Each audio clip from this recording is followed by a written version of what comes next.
Hi guys, this is Shomojit Bonik and welcome to another new video from my channel Biomed Kid with Bonik। सो 2-3 दिन से call आ रहा था कि भैया score card कब release होगा, रिजल्ट कब हम लोगों के हाथ में आएगा। तो अभी तक के लिए आई डोंट नो कि कब तक ये आ सकता है, लेकिन मुझे जो लगता है नेक्स्ट 1 वीक के अंदर रिजल्ट रिलीज हो सकता है। एंड उसके साथ ही जो इंपॉर्टेंट बहुत सारे कॉल्स आ रहे थे, मैसेजेस आ रहे थे कि भैया चॉइस फिलिंग कैसे करें एंड काउंसलिंग का जो प्रोसीड्योर होता है कितने दिनों से चलता है एंड क्या जनरली स्कीम होता है हर साल। तो यहाँ पर आज की इस वीडियो में हम लोग एक्सक्लूसिवली डिस्कस करेंगे काउंसलिंग कैसे होता है in all India quota as well as in state quota. तो आई थिंक ये वीडियो देखने के बाद आपको कोई भी वीडियो में जाने की कोई जरूरत नहीं होगा कि इसका एक ही रीजन है, यहाँ पर इन डिटेल में मेरा पास्ट एक्सपीरियंस से, पिछले साल का एक्सपीरियंस से बताऊंगा आप लोगों को कैसे all India even state counselling किया जाता है। ठीक है, वीडियो में अंत तक बने रहिए ताकि एंटायर नॉलेज हो सके। And if you are new to my channel then don't forget to subscribe this channel and hit the bell icon to get the latest notifications from my channel. और एक इंपॉर्टेंट फैक्ट मैं बताना चाहता हूं, अगर आप लोग अभी भी काउंसलिंग से रिलेटेड डाउट्स से भुगत रहे हो तो आप लोग मुझे इस नंबर पे कॉल कर सकते हो। आप लोग हमारे काउंसलिंग सर्विस से भी अगर जुड़ना चाहते हो तो यहाँ पर कॉन्टेक्ट नंबर दिया गया है, आप लोग सिर्फ वहां पर जाकर हमें कॉन्टेक्ट कीजिए। हम लोग आपका काउंसलिंग में क्या करना पड़ेगा, किसके बाद क्या होगा, कौन कौन सा डॉक्यूमेंट लगेगा, कैसे लगेगा, चॉइस फिलिंग क्या होगा, सब कुछ आपको इन डिटेल बता देंगे। ठीक है, तो इस दिए गए नंबर पे आप लोग हमें कांटेक्ट कर सकते हो। तो चलिए guys, without any further introduction let's start the video. तो यहां पर जो जनरलाइज स्कीम हर साल चला आता है वो हम यहां पर देख लेते हैं। फर्स्ट जो होता है that is the all India counselling, all India counselling round 1। तो यहां पर आप लोग देख सकते हो ऑल इंडिया काउंसलिंग राउंड 1 जो जनरली होता है हर स्टेट के मेडिकल कॉलेजेस में फॉर 15% सीट्स। मतलब अगर किसी स्टेट में 1000 मेडिकल सीट्स है तो वहां से लगभग 150 सीट्स जाएगा ऑल इंडिया कोटा काउंसलिंग में।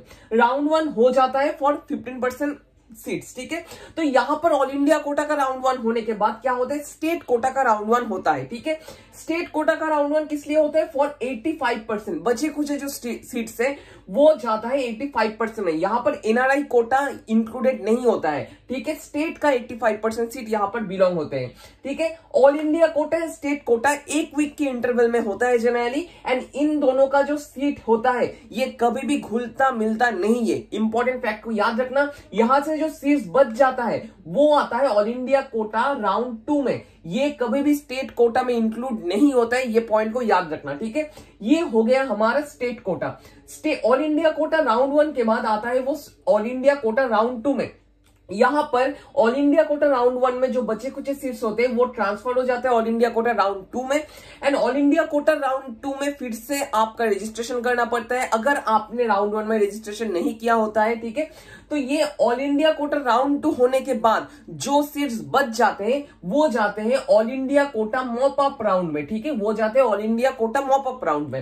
And all India quota round 2 होने के बाद होता है state quota round 2। Different states में ये वेरी कर सकता है, इवन बहुत सारे स्टेट्स में ऐसा भी होता है कि ऑल इंडिया कोटा राउंड 2 के साथ स्टेट कोटा का राउंड 2 इक्विवेलेंट और पैरेलली चलता है। ठीक है, तो ये हो गया हमारा स्टेट कोटा राउंड 2।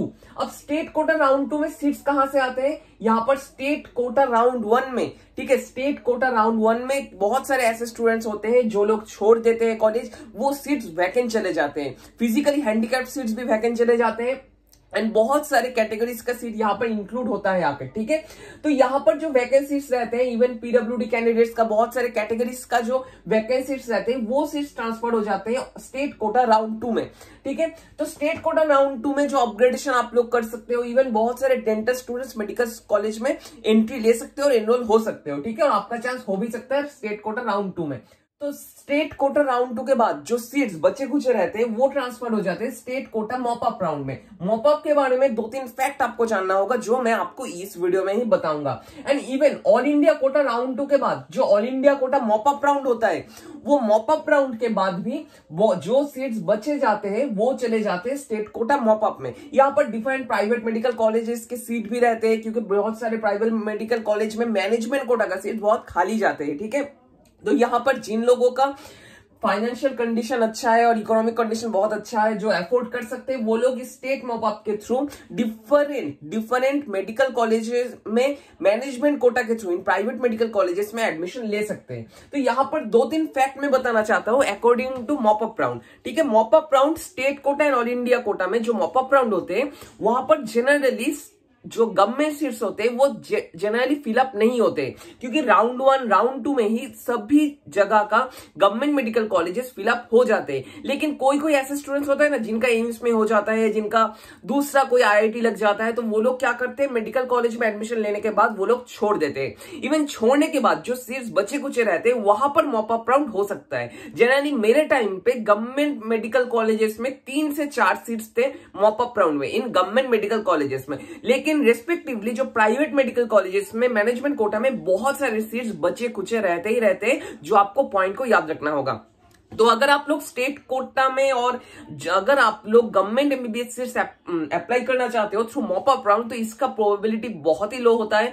एंड यहां पर और एक इंपॉर्टेंट फैक्ट मैं बताना चाहता हूं, मॉपअप में आपको सेपरेट वेबसाइट में जाकर अगर आप लोग प्राइवेट मैनेजमेंट कोटा के थ्रू एडमिशन लेना चाहते हो तो मॉपअप राउंड के लिए आपको उनके कॉलेज की वेबसाइट में जाकर एनरोल करना पड़ेगा।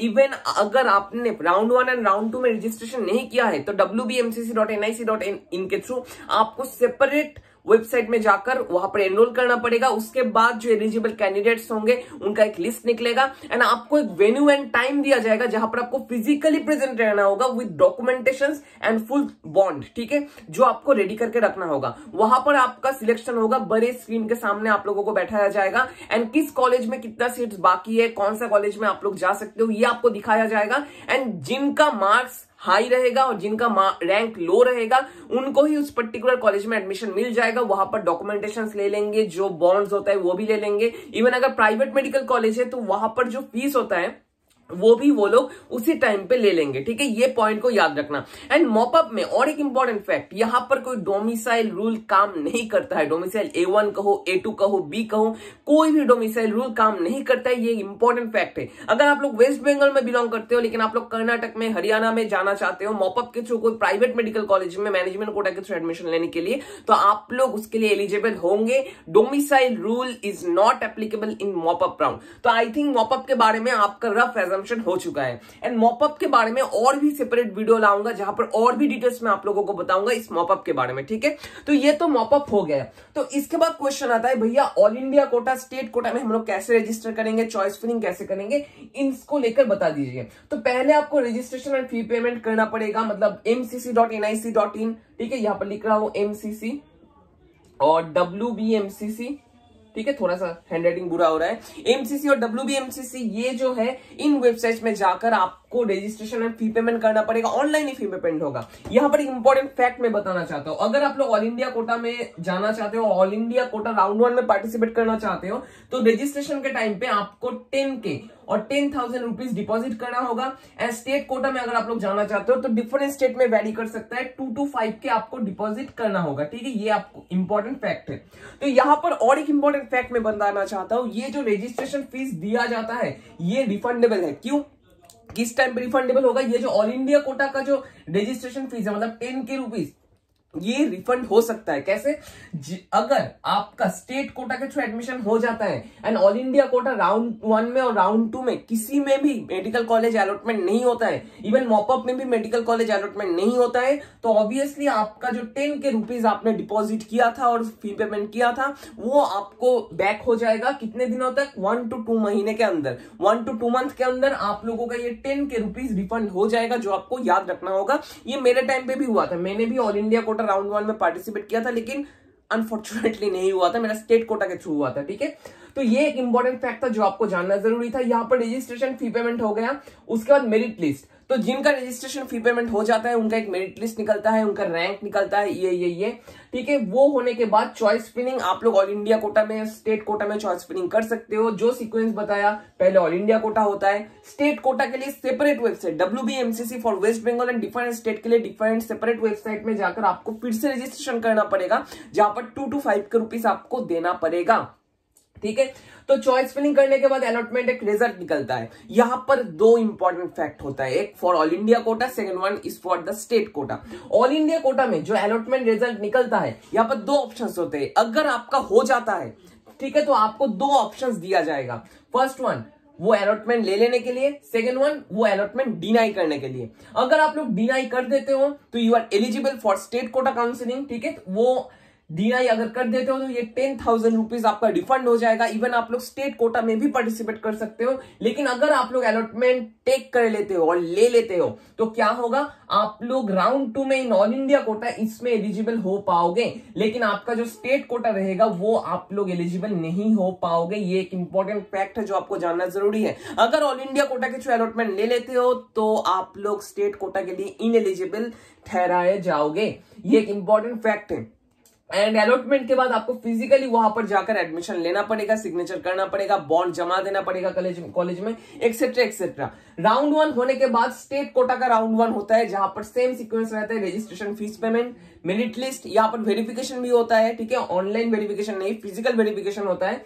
उसके बाद चॉइस फिलिंग होता है। अगर आप लोग चॉइस फिलिंग के बारे में और डिटेल्स में जानना चाहते हो तो इस दिए गए नंबर पे आप लोग हमारे काउंसलिंग सर्विस के साथ कांटेक्ट कर सकते हो। सिर्फ और सिर्फ 149 रुपीज में हम लोग आपको जो जो डाउट्स है सब कुछ सॉल्व करेंगे नेक्स्ट 1 to 2 महीने के अंदर। And 149 rupees only first 100 candidates को हम लोग देंगे, एंड उसके बाद जो कैंडिडेट्स आएंगे उनके लिए 199 हो जाएगा, ठीक है। तो ऑब्वियसली आपको मैं सजेस्ट करूंगा आप लोग हमारे इस सर्विस से कांटेक्ट कर सकते हो, ठीक है। तो ये चॉइस फिलिंग हो गया। चॉइस फिलिंग के बाद अलॉटमेंट रिजल्ट आता है एंड फिजिकली एडमिशन प्रोसीड्योर होता है, मतलब उस पर्टिकुलर मेडिकल कॉलेज में जाकर आपको बॉन्ड देना पड़ेगा, फीस पेमेंट करना पड़ेगा, ये सब कुछ, ठीक है। ये हो गया हमारा स्टेट राउंड 1। तो स्टेट राउंड 1 तो हो गया, ऑल इंडिया कोटा का राउंड 1 हो गया। यहां पर डिफरेंट स्टूडेंट्स का कंफ्यूजन होता है कि भैया अगर हम लोग ऑल इंडिया कोटा में पार्टिसिपेट करते हैं तो क्या हम लोग स्टेट कोटा में पार्टिसिपेट कर सकते हैं। तो आपको मैं बताना चाहता हूं, अगर आप लोग ऑल इंडिया कोटा में पार्टिसिपेट करते हो, आपका अलॉटमेंट भी हो जाता है, लेकिन आप लोग ये डिनाई कर देते हो, तो ऑब्वियसली आप लोग स्टेट कोटा में पार्टिसिपेट कर सकते हो एंड 10 के रुपीज आपका रिफंड हो जाएगा। लेकिन अगर आप लोग अलॉटमेंट ले लेते हो तो ऑब्वियसली आप लोग स्टेट कोटा में पार्टिसिपेट नहीं कर सकते हो। इवन और एक important fact, all India quota round 1 participate करने के बाद, ठीक है, राउंड 1 में पार्टिसिपेट करने के बाद आपका नहीं हुआ तो ऑब्वियसली आप लोग देखोगे स्टेट कोटा में कैसे हो सकता है। तो यहां पर ऑल इंडिया कोटा राउंड 1 होने के बाद राउंड 2 में भी अगर आप लोग कर देते हो अप्लाई, एंड यहां पर भी अगर बाय चांस से आपका अलॉटमेंट चला आता है ऑल इंडिया कोटा में, तो आप लोग स्टेट कोटा के लिए इनएलिजिबल ठहराए जाओगे। एंड यहां पर राउंड 2 में जो कॉलेज आपका होगा वो आपको लेना ही पड़ेगा, और आपको जो सीट आपने चुना है वो कैंसिल हो जाएगा, आपका रजिस्ट्रेशन कैंसिल हो जाएगा, ठीक है। ये पॉइंट को याद रखना। यहां पर दो फैक्ट और मैं इंक्लूड करना चाहता हूं। मैं सोच रहा हूं आपका 650 मार्क्स आ रहा है, 650 मार्क्स आ रहा है आपका ऑल इंडिया कोटा में। जनरली मैं सोच रहा हूं कोई लो मेडिकल कॉलेज होगा, लेकिन आपको स्टेट कोटा में एक हाई मेडिकल कॉलेज मिल सकता है। तो आपको क्या करना चाहिए, आपको मैं बताना चाहता हूं। आप लोग ऑल इंडिया कोटा में पार्टिसिपेट करो, देखो कौन सा मेडिकल कॉलेज आपको हो रहा है। जिस मेडिकल कॉलेज में हो रहा है वो अगर आपका अप टू द मार्क है तो आप लोग ऑल इंडिया कोटा में सिलेक्शन जो होगा वो ले लो। लेकिन अगर आपका ऑल इंडिया कोटा के थ्रू जो कॉलेज आ रहा है वो अप टू द मार्क नहीं है आपके रेस्पेक्ट में, तो ऑब्वियसली मैं आपको सजेस्ट करूंगा यहां पर अलॉटमेंट मत लेना, स्टेट कोटा के लिए वेट करो। स्टेट कोटा को देकर, स्टेट कोटा को फिलअप करके आप लोग एक अच्छा खासा मेडिकल कॉलेज पा सकते हो खुद के स्टेट में।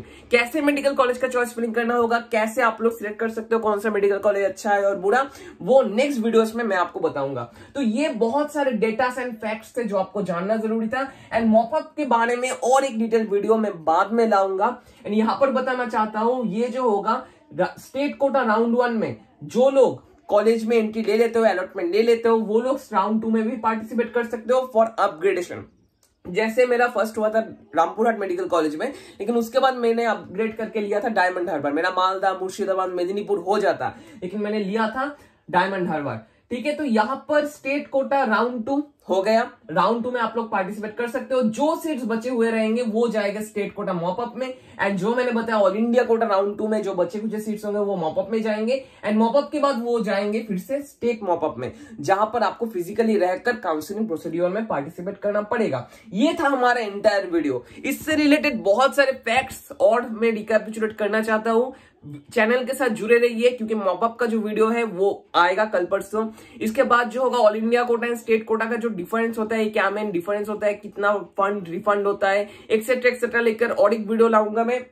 एंड थर्ड पार्ट, कौन सा कॉलेज आपको लेना चाहिए, एम्स लेना चाहिए और स्टेट का कोई मेडिकल कॉलेज लेना चाहिए, इन सभी चीजों को लेकर सेपरेट वीडियोस में लाऊंगा। आई थिंक आपका जो जो डाउट्स था वो मैं सॉल्व कर पाया इस वीडियो के थ्रू। आपको ये वीडियो कैसा लगा नीचे कमेंट बॉक्स में मैं जानना चाहता हूं। एंड ऑब्वियसली आप लोग अगर हमारे काउंसलिंग सर्विस के साथ जुड़ना चाहते हो तो नीचे दिए गए इस नंबर पर आप लोग हमें कॉन्टेक्ट कर सकते हो। सिर्फ 149 रुपीज में फर्स्ट 100 लोगों को हम लोग ये सर्विस प्रोवाइड कर रहे हैं एंड उसके बाद 199 रुपीज हो जाएगा। तो आपका डिसीजन है, आप क्या करना चाहते हो। एंड अगर आप लोग अभी भी ये चाहते हो मुझसे बात करना, खुद का डाउट क्लियर करना, तो वो टोटली फ्री है। आप लोग इस दिए गए नंबर पे हमें कांटेक्ट कर सकते हो। आज सिर्फ इतना ही, नेक्स्ट दिन आऊंगा और कुछ इंटरेस्टिंग वीडियोस को लेकर। तब तक के लिए stay tuned with biometric demonic and thank you for 5K subscribers guys, thank you.